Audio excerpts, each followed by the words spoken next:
Le contact? Le TSV Avalon flottait dans l'espace telle une montagne métallique, sa coque étincelant sous la lumière d'étoiles inconnues.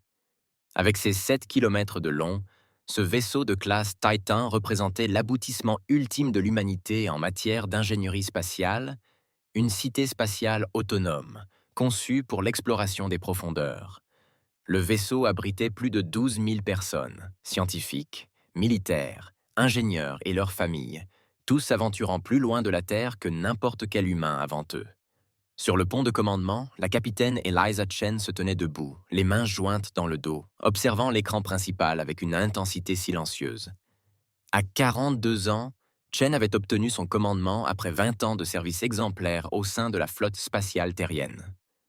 La petite cicatrice le long de sa mâchoire et la légère raideur de son épaule gauche témoignaient de missions où elle faisait passer la sécurité de son équipage avant la sienne. Rapport d'étape, ordonna-t-elle d'une voix calme mais imprégnée de cette autorité indéniable qui lui avait valu respect et loyauté. Le commandant Jackson Reeves, son second, leva les yeux de son poste. Sa peau sombre contrastait avec le blanc immaculé de son uniforme et son regard intelligent ne laissait rien passer. Reeves était le bras droit de Chen depuis 5 ans. Tous les systèmes sont nominaux, capitaine. Dans la main droite de Chen depuis 5 ans. Tous les systèmes sont nominaux, capitaine. Nous avons terminé notre étude des planètes extérieures. Aucun signe de civilisation avancée, mais de nombreuses ressources mériteraient d'être exploitées un jour. Chen acquiesça. Cette mission était principalement exploratoire, visant à trouver de nouveaux mondes. Propice à l'expansion humaine ou à l'extraction de ressources. La Terre était surpeuplée, et malgré les colonies sur Mars et les lunes de Jupiter et de Saturne, l'humanité avait besoin d'espace pour se développer. Docteur Lakshmi, avez-vous des nouvelles intéressantes de votre département? Demanda Chen au scientifique en chef du vaisseau. Le docteur Indira Lakshmi leva les yeux de sa console, replaçant une mèche de cheveux noirs aux mèches argentées derrière son oreille. En fait, oui. Nous détectons une signature énergétique inhabituelle provenant de la 4e planète. Elle ne correspond à aucun phénomène naturel de notre base de données. Chen haussa un sourcil. Artificiel. Possiblement, répondit Lakshmi. La précision mathématique du motif suggère une intelligence. C'était inattendu. Les premiers scans n'avaient révélé aucune trace de technologie dans ce système. Comment avons-nous pu passer à côté de cela avant? Il ne s'est activé qu'il y a une vingtaine de minutes, expliqua Lakshmi, presque comme s'il s'était déclenché en réponse à notre présence. Chen réfléchit à cette information. Les protocoles de premier contact étaient clairs. Observer à distance, privilégier une communication non intrusive et éviter toute action pouvant paraître menaçante. Mais ces protocoles supposaient des capacités technologiques à peu près équivalentes. L'Avalon était conçu pour intimider, massif, lourdement armé et quasiment imprenable. Pas le vaisseau idéal pour un accueil amical. À la barre, placez-nous en orbite haute autour de la 4e planète. Scans tactiques passifs uniquement. Voyons mieux sans paraître agressif. Alors que l'Avalon approchait de la planète, un monde de nuages bleu-vert tourbillonnant au-dessus de continents sombres. Planète. Un monde de nuages bleu-vert tourbillonnant au-dessus de continents sombres. La signature énergétique s'intensifia. Capitaine. L'officier des communications Maya Wang cria, ses doigts dansant sur sa console. Nous recevons une transmission. Ce sont des données structurées, certainement artificielles. Pouvons-nous le décoder? J'y travaille. Le traducteur universel trouve des schémas, mais cela prendra du temps. Chen acquiesça. Passez-le dans les haut-parleurs. Écoutons ce que nous avons à dire. Une série de sons mélodiques emplissait le pont, montant et descendant selon des motifs complexes. C'était magnifique, presque comme de la musique, mais avec une précision qui suggérait le langage. Enregistrement et analyse. Wang confirma. L'IA commence à identifier les structures linguistiques. L'équipage de la passerelle attendait dans un silence tendu. C'était le moment rêvé de tout explorateur. Le premier contact avec une intelligence extraterrestre. L'humanité s'était répandue dans tout le système solaire, mais n'avait pas encore rencontré d'autres espèces conscientes. Après 10 minutes de traitement, l'IA commença à traduire des fragments. Vaisseau inconnu. Identifié. Objectif. Approcher avec. Prudence. Ils sont prudents, observa Reeves. C'est prometteur. Signifie qu'ils sont rationnels. Ou qu'ils ont peur, rétorqua Chen. Répondez avec les salutations habituelles. Suite mathématique, constante scientifique de base et illustration simple expliquant notre intention pacifique. En attendant une réponse, des capteurs détectèrent un mouvement à la surface de la planète. Plusieurs petits engins décollaient de la surface, rapporta l'officier tactique, le lieutenant Wei. Pas de 30 vaisseaux. La formation suggère une organisation militaire. Position défensive uniquement, ordonna fermement Chen. Pas de ciblage actif. État des boucliers. Boucliers à pleine puissance, mais inactifs. Wei confirma. Les vaisseaux extraterrestres s'approchèrent prudemment. C'étaient des engins élégants et argentés, aux courbes organiques qui suggéraient des principes de conception avancés dépassant l'ingénierie humaine. Mais ils étaient petits, chacun ne mesurant pas plus de 100 mètres de long. Comparés à l'Avalon, ils ressemblaient à des veillerons s'approchant d'une baleine. Nous recevons une transmission plus claire, annonça Wang. Données visuelles en entrée. L'écran principal se déplaça pour montrer un être extraterrestre. Sa silhouette fine, presque délicate, était dotée de 4 membres et d'une peau irisée qui semblait changer de couleur au gré de ses mouvements. De grands yeux aux multiples facettes dominaient son visage étroit, et il semblait respirer par des branchies le long de son cou. Traduction en cours d'amélioration, dit Wang. Ils se font appeler les Valari. Celui-ci est leur équivalent d'un amiral ou d'un commandant. L'alien parla d'une voix musicale mais ferme. Le traducteur traduisit son discours avec seulement quelques retards. Vaisseau inconnu, vous avez pénétré dans l'espace vélaire sans y être invité. Votre vaisseau est d'une taille et d'une puissance sans précédent. Expliquez immédiatement votre présence et vos intentions. Chen s'avança. Je suis la capitaine Alisa Chen du vaisseau spatial terrien Avalon. Nous sommes des explorateurs venus d'une planète appelée Terre, en quête de connaissances et de contacts pacifiques avec d'autres espèces intelligentes. Nous vous prions de nous excuser pour notre entrée non sollicitée sur votre territoire. Nous ignorions que ce système était revendiqué. La peau du commandant Valari prit des teintes de bleu et de violet plus profondes. La taille de votre vaisseau suggère des capacités de guerre supérieures à tout ce que nous connaissons. Êtes-vous des envahisseurs? Non, répondit Chen fermement. L'Avalon est grand car il transporte tout le nécessaire pour une exploration à long terme loin de chez nous. Nous avons des capacités défensives, certes, mais notre mission est pacifique. La peau de l'extraterrestre était parcourue de motifs que le traducteur ne parvenait pas à interpréter. Vous resterez à votre position actuelle pendant que nous vérifions vos affirmations. Tout mouvement sera considéré comme hostile. La communication s'est interrompue brusquement. « Ils ont peur de nous », dit Reeves à voix basse. Chen hocha la tête. « Ne le feriez-vous pas ? Imaginez si quelque chose de 7 km de long apparaissait soudainement en orbite terrestre.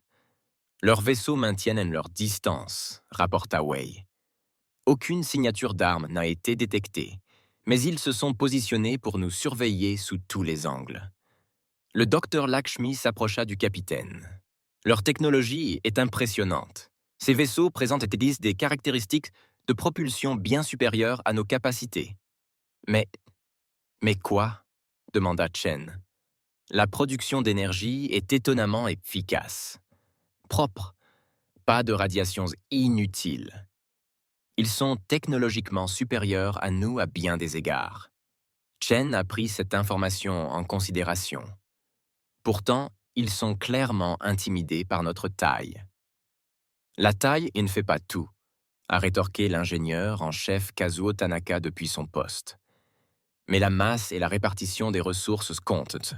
Leurs vaisseaux sont élégants, mais je parie qu'ils sont légèrement armés. Leur voie technologique privilégiait peut-être l'efficacité plutôt que la force brute. L'affrontement dura des heures. Les vaisseaux Velari maintinrent leur position, ne s'approchant jamais trop près, mais ne reculant jamais. Occasionnellement, ils transmettaient des demandes d'informations sur la biologie humaine, la technologie et les structures sociales. Ce que Chen autorisait et le docteur Lakshmi doit répondre dans le respect des paramètres de sécurité. Ils nous étudient, observa Lakshmi. Leurs questions sont sophistiquées, axées sur nos adaptations environnementales, notre évolution technologique et même notre art et notre musique. Que cherchent-ils? Se demanda Chen à voix haute. Je crois qu'ils essaient de déterminer si nous représentons une menace, répondit Lakshmi. Pas seulement militairement, mais aussi culturellement et écologiquement. 18 heures après le début de l'affrontement, les capteurs ont détecté une nouvelle signature énergétique, massive, et approchant rapidement depuis la périphérie du système. « Capitaine !» a crié Wei, la tension perceptible dans sa voix. Un gros objet pénétrant dans le système à grande vitesse. La signature énergétique ne correspond pas à la technologie Velari. La flotte Velari rompit soudain sa formation, la moitié des vaisseaux accélérant vers le nouveau venu, tandis que le reste maintenait ses positions autour de l'Avalon. « Nous recevons une transmission urgente du commandant Velari », rapporta Wang. L'alien réapparut à l'écran, la peau pâle et palpitant rapidement. « Vaisseau terrien, notre espace est envahi par une espèce hostile que nous appelons les Draxides. Ce sont des prédateurs qui dévorent tout sur leur passage. Nous vous recommandons de vous retirer immédiatement pour votre sécurité. » Chen échangea un regard avec Reeves. Ils nous avertissent. Ils ne nous ordonnent pas de partir, mais nous le recommandent. La flotte Velari est en infériorité numérique, observant attentivement son déploiement tactique. Les capteurs indiquent que le vaisseau Draxide en approche mesure près de 2 km de long et est lourdement armé. Les Velari n'ont aucune chance. Chen ajusta sa veste d'uniforme. « Salut au commandant Velari. » Lorsque l'alien réapparut, Chen parla clairement et avec assurance. « Commandant, nous détectons la menace qui approche de votre peuple. L'Avalon a été construit pour protéger autant qu'explorer. Nous vous proposons notre aide. » La peau du Velari changea rapidement de couleur. « Tu interviendrais dans un conflit qui n'est pas le tien. C'est le propre des explorateurs, » répondit simplement Chen. « Nous aidons là où nous pouvons. » L'alien resta silencieux un instant, ses yeux aux multiples facettes scrutant Chen avec attention. Puis il fit un geste qui ressemblait à de la résignation ou de l'acceptation. « Votre aide serait appréciée, capitaine Chen, mais sachez que les Draxides ne ressemblent à aucun ennemi que vous ayez jamais affronté. Ils consomment non seulement des ressources, mais des biosphères entières. Ils ne considèrent en les autres formes de vie intelligentes que comme des proies. » Chen hocha la tête d'un air sombre. « Compris. Veuillez partager vos données tactiques et coordonner vos actions avec mes officiers. Montrons à ces Draxides que s'attaquer aux autres n'est pas aussi simple qu'ils le pensaient. » Alors que les moteurs massifs de l'Avalon s'accéléraient et que le vaisseau se mettait en position défensive, Chen ne put s'empêcher de réfléchir à l'ironie de la situation. Ils étaient venus chercher un premier contact pacifique, pour finalement se retrouver à se préparer au combat aux côtés d'extraterrestres qu'ils connaissaient à peine contre une menace qu'ils ne comprenaient pas. Mais si l'humanité voulait annoncer sa présence à la galaxie, c'était peut-être la meilleure façon de le faire. Non pas en conquérant, mais en protecteur. L'Alliance. Le vaisseau Draxide émergea d'un voyage plus rapide que la lumière, tel un cauchemar incarné. Tout en angle et en arsenal d'armes saillantes, il était une combinaison modélisée de composants biologiques et mécaniques. Contrairement aux élégants vaisseaux Velari ou à la conception utilitaire de l'Avalon, le vaisseau Draxide semblait avoir grandi plutôt qu'avoir été construit avec une asymétrie troublante défiant les principes d'ingénierie humaine. « Cette chose est vivante, murmura le docteur Lakshmi en scrutant les capteurs. Au moins partiellement. Sa coque contient des composants organiques qui semblent se régénérer. Charmant, marmonna Chen. Analyse tactique. Le lieutenant Wei étudia sa console. Le visage sombre. Armes à énergie lourde. Type inconnu. Leurs boucliers fonctionnent selon des principes différents des nôtres. Ils semblent absorber l'énergie plutôt que de la dévier. Et ils lancent dans des vaisseaux plus petits, des centaines. Sur l'écran principal, ils observèrent des essaims de vaisseaux semblables à des tambours jaillir du vaisseau Draxide. Chacun mesurant peut-être 20 mètres de long, doté d'appendices incurvés en forme de griffes à l'avant. La flotte de défense Valari s'avança pour les intercepter, tirant de brillants faisceaux de lumière cohérente. Là où les rayons frappaient l'Inti et les vaisseaux Draxide, les coques organiques noircissaient et brûlaient. Mais pour chaque drone détruit, 3 autres prenaient sa place. Le plus gros vaisseau Draxide restait immobile, dirigeant l'assaut. Ils se coordonnent comme des insectes, observa Reeves. Un esprit de ruche. Possible. Lakshmi acquiesça. Les plus petits vaisseaux affichent une autonomie limitée, mais une coordination collective parfaite. Chen a activé le système de communication du vaisseau. Tous à leur poste de combat. Ce n'est pas un exercice.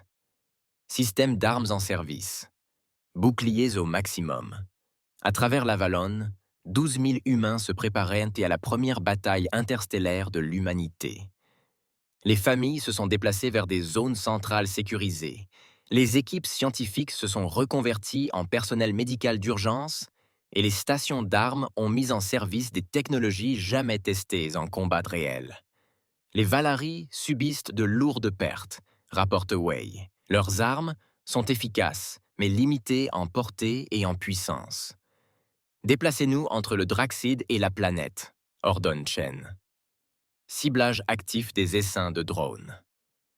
Feu quand il sera prêt. Les moteurs massifs de l'Avalon s'embrasèrent, tandis que le Titanic se positionnait comme un bouclier pour la planète natale des Velari. Sa taille, initialement source d'inquiétude pour les Velari, devint alors leur plus grand espoir. Le commandant des Velari nous appelle, annonça Wang. L'alien apparut à l'écran, la peau pâle de stress, par endroits noircis comme s'il était blessé. Capitaine Chen, nous apprécions votre intervention, mais les Draxides ne se laisseront pas décourager. Ils ont déjà dévoré 3 de nos mondes de nos mondes coloniaux. Leur faim est infinie. L'entêtement humain l'est tout autant, répondit Chen avec un sourire crispé. Nous avons synchronisé nos systèmes de ciblage avec les mouvements de votre flotte. Concentrez-vous sur la protection de vos vaisseaux endommagés pendant que nous nous occupons de l'essaim principal. Les systèmes d'armes de l'Avalon se sont activés pour la première fois en dehors des phases de test. Conçus principalement pour la défense contre les astéroïdes et le combat spatial théorique, ils n'avaient jamais affronté d'ennemis réels. Des faisceaux de particules ont été lancés, éliminant des dizaines de drones Draxide à chaque passage. Les tourelles de défense ponctuelles traquaient et éliminaient les autres avec une précision automatisée. Les SAM changeaient de formation. Wei avertit. Ils s'adaptent à notre schéma d'attaque. Chen acquiesça. Adoptez des protocoles de ciblage aléatoires. Ne leur donnez pas de schéma à analyser. Pendant plusieurs minutes, la bataille leur a été favorable. La puissance de feu supérieure de l'Avalon décima les essaims de drones, tandis que la flotte Valari, enhardie par le soutien humain, avançait avec une coordination renouvelée. Puis tout bascula. Pic d'énergie provenant du vaisseau principal des Draxades. Nous l'avons abattu. Là, une impulsion massive jaillit du vaisseau extraterrestre, balayant le champ de bataille. Dans tout l'Avalon, les systèmes vacillèrent et se réinitialisèrent. L'ingénieur en chef de la variante IEM, Tanaka, fit son rapport, les doigts survolant sa console. Mais sélectif, ciblant les systèmes de commandement et de contrôle. Alimentation principale maintenue, mais ciblage des armes désactivées. Restauration à partir des sauvegardes sécurisées. Chen agrippa les accoudoirs de son fauteuil de commandement. Il est temps de restaurer. 3 minutes minimum, répondit Tanaka d'un ton sombre. Nous n'avons pas 3 minutes, dit Reeve en désignant l'écran d'où les drones Draxid, apparemment insensibles à l'impulsion, avaient repris leur attaque avec encore plus d'intensité. Les vaisseaux Valari, plus durement touchés par l'impulsion, dérivaient, impuissants. « Ingénierie !» cria Chen. « Nous avons besoin d'options !» La voix de Tanaka revint tendue. « Capitaine, les générateurs de champs électromagnétiques des dômes agricoles de l'Avalon sont sur des systèmes séparés. Ils n'ont pas été affectés par l'impulsion. En quoi cela nous aide-t-il? Ces champs sont conçus pour stimuler la croissance des plantes, mais si nous les reconfigurons et surchargeons les émetteurs, nous pourrions créer nous-mêmes une onde électromagnétique massive. Pas assez puissant pour endommager les Draxids, mais peut-être assez pour perturber temporairement leur coordination. Chen n'hésita pas. Fais-le, fais-le. Et redirige l'énergie de secours vers les boucliers. Si on ne peut pas se battre, on peut au moins encaisser les coups. Tandis que l'équipe de Tanaka travaillait sur son arme improvisée, les drones Draxid grouillaient autour de l'Avalon, leurs appendices griffus déchirant la coque du vaisseau. Les boucliers se sont déployés et ont tenu bon, mais les attaques constantes consommaient de l'énergie à un rythme alarmant. Les vaisseaux Velari sont complètement hors service, rapporta Wei. Les Draxid les ignorent pour l'instant, se concentrant sur nous. Ils reconnaissent la menace la plus grave, dit Chen. Tanaka. État. Menace, dit Chen. Tanaka. État. Prêt, capitaine. Mais il y a un problème. Les émetteurs doivent être alignés manuellement depuis l'extérieur du vaisseau. L'impulsion a mis hors service nos systèmes de contrôle à distance. Chen serra les dents. Compris. Préparez une équipe d'évacuation. Reeves s'approcha. Capitaine, c'est une mission suicide. Ces drones détruiront quiconque s'aventure dehors. Je suis au courant, commandant. Chen répondit doucement. Demandez uniquement des volontaires. À la surprise générale, ce fut le docteur Lakshmi qui prit la parole. Capitaine, j'ai une alternative. Les systèmes de communication des Valari semblent fonctionner selon des principes différents des nôtres. Ils ont été perturbés par l'impulsion. Si nous parvenons à transmettre nos schémas de modulation de champ à leurs vaisseaux, ils pourraient générer un effet similaire à partir de leur système encore fonctionnel. Pouvons-nous communiquer avec eux? Nos systèmes sont compromis? A souligné Chen. Lakshmi sourit légèrement. Chen le lui fit remarquer. Lakshmi sourit légèrement. À l'ancienne. En morse, avec le contrôle manuel de nos feux de navigation extérieure. Leurs capteurs peuvent détecter ça. Chen hocha la tête. Fais-le. Pendant les minutes cruciales qui suivirent, tandis que les drones Draxid poursuivaient leur assaut incessant, Lakshmi transmettait des données scientifiques complexes en n'utilisant rien de plus sophistiqué que des lumières clignotantes. Les Velari, prouvant leur intelligence, comprirent et réagirent. Ils ont compris, annonça Lakshmi. Ils mettent en œuvre les modifications immédiatement. Ce qui se produisit ensuite surprit même les humains qui avaient proposé le plan. Plutôt que de simplement perturber la coordination Draxid, les champs électromagnétiques combinés créés par les vaisseaux Valari interagissaient avec les composants biologiques uniques des drones Draxid. Les petits vaisseaux commencèrent à s'agiter et à tournoyer de manière erratique, leur attaque coordonnée se transformant en chaos. Ça marche mieux que prévu, observa Tanaka avec surprise. La biologie des Draxidés réagit aux fréquences du champ. On dirait qu'ils sont en proie à une désorientation extrême. Arme à nouveau opérationnelle, annonça Wei. Visez le vaisseau principal. Chen ordonna. Batteries en marche. Les systèmes d'armes de l'Avalon, désormais rétablis, concentrèrent toute leur puissance sur le vaisseau mère Draxid. Rayons de particules et torpilles à plasma frappèrent avec une puissance dévastatrice, pénétrant les boucliers temporairement affaiblis et déchirant la coque organique en dessous. La flotte Valari, se rétablissant plus vite que prévu, se joignit à la contre-attaque. Leurs armes de précision ciblèrent les bases et incubèrent les blessures ouvertes par la puissance de feu accrue de l'Avalon, frappant avec une précision chirurgicale. Sous l'assaut combiné, le vaisseau mère Draxide commença à se disloquer, d'immenses pans de sa coque biomécanique se déchirant. Les drones restants, privés de leur intelligence de contrôle, s'endormirent ou s'auto-détruisirent. À la fin de la bataille, le commandant Valari demanda à monter à bord de l'Avalon. Chen accueillit la délégation extraterrestre dans la salle de conférence principale du vaisseau, où le contraste entre les espèces devint encore plus flagrant. Les Valari étaient d'une grande fragilité physique, mesurant à peine 1,50 m, leur peau luminescente changeant de couleur, révélant leurs états émotionnels. « Vous avez sauvé notre monde », dit simplement le commandant, ses yeux aux multiples facettes scrutant Chen et ses officiers. « Lorsque nous avons détecté votre vaisseau, nous avons craint qu'un nouveau prédateur ne pénètre dans notre espace. Au lieu de cela, nous avons trouvé des protecteurs. » Chen inclina respectueusement la tête. « Nous sommes avant tout des explorateurs, mais nous ne pouvions pas rester les bras croisés alors que la vie intelligente était menacée. Ce n'est pas la manière de faire de l'humanité. » Les Valari firent un geste que le traducteur interpréta comme un profond respect. « Votre espèce est inattendue. Vous construisez des navires immenses, les armez lourdement, et pourtant vous les utilisez pour l'exploration et la protection plutôt que pour la conquête. Votre technologie est moins avancée que la nôtre à bien des égards, et pourtant vous avez trouvé des solutions que nous ne pouvions trouver. Différentes voies d'évolution mènent à différentes forces, suggéra le docteur Lakshmi. Votre technologie privilégie l'élégance et l'efficacité.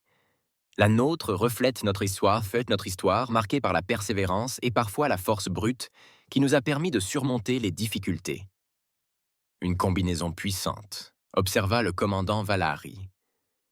Les Draxides sévissaient sur nos mondes depuis des générations. Nous ne pouvions pas les vaincre seuls, malgré nos avantages technologiques. Votre approche humaine nous a comblés. Chen se pencha en avant. C'est peut-être là la plus grande découverte de notre mission. Non pas que la vie extraterrestre existe, mais que différentes formes de vie peuvent se compléter et compenser leurs faiblesses.